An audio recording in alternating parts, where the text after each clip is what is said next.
আল্লাহ পাক কখনো বান্দার কোনো খারাপি দান করেন না। আল্লাহ পাক রহমান, রহিম, গাফফার, সাত্তার সব সময় বান্দাকে ভালোটাই দিয়ে থাকেন। কিন্তু বান্দার বদ আমলের কারণে আল্লাহ পাক যেটা বলেন, জহরাল ফাসাদু ফিল বাররি ওয়াল বাহরি বিমা কাসাবাত আইদিন নাস, জমিনে পানিতে ফিতনা ফাসাদ মানুষের হাতের কামাই। আল্লাহ পাক কিন্তু রহমান, রহিম, গাফফার, সাত্তার। আল্লাহ পাকের হাবিব নূরে মুজাসসাম হুজুর পাক সাল্লাল্লাহু আলাইহি ওয়াসাল্লাম, তিনি হচ্ছেন রহমতুল লিল আলামিন, রাউফুর রহিম।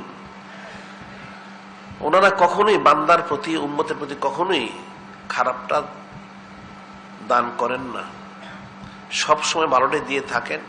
কিন্তু বান্দার বদ আমলের কারণে, বান্দার আকল বুদ্ধি সমাজের ত্রুটি থাকার কারণে, বান্দা আল্লাহ পাক আল্লাহ ভাবতে গাফিল থাকার কারণে, এরা দুনিয়ার মোহে, নফসের, গায়রুল্লাহর, শয়তানের তাবেদারি করার কারণে হারাম অর্থাৎ খারাপির মধ্যে তারা সংশ্লিষ্ট হয়ে যায়, আযাবে গজবে গ্রেফতার হয়ে যায়। কিন্তু আল্লাহ পাক কখনো সেটা দিতে চান না। যেমন মিসাল স্বরূপ বলা যেতে পারে, কোন পিতা যদি থাকে, তার সন্তানকে কখনো কোনো পিতা বলবে না কোনো ডাক্তারের কাছে নিয়ে বা কারো কাছে নিয়ে যে তার পেটটা কেটে ফেলো। কোনো পিতা তার সন্তান সম্পর্কে কাউকে বলবে না সন্তানের পেট কেটে ফেলো, তোমাকে পয়সা দেওয়া হবে।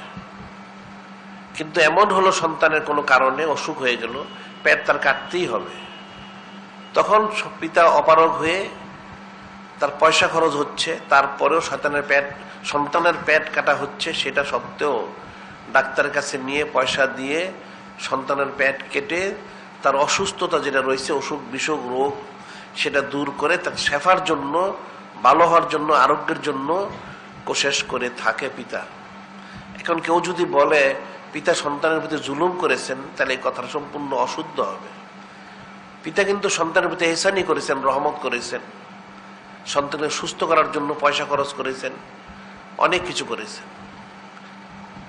সন্তানের কোনো গাফলতির কারণে, ত্রুটির কারণে তার অসুখ বিসুখ হয়ে গেছে, এখন সেই জন্য পিতাকে পয়সা খরচ করতে হলো, ডাক্তারের কাছে যেতে হলো, তার পেট কাটাতে হলো, অনেক কিছু করতে হলো।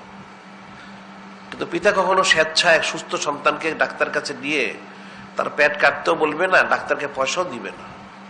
কিন্তু তার আমলের কারণে সেটা ঘটে গেছে। আল্লাহ পাক, আল্লাহ পাকের হাবিব রহমান, রহিম, গাফফার, সাত্তার, রহমতুল লিল আলামিন, রাউফুর রহিম, ওনারা কখনোই বান্দাদেরকে, উম্মতদেরকে আযাব দেন না, গজব দেন না, কোনো অশান্তি দান করেন না, পেরেশানি দান করেন না।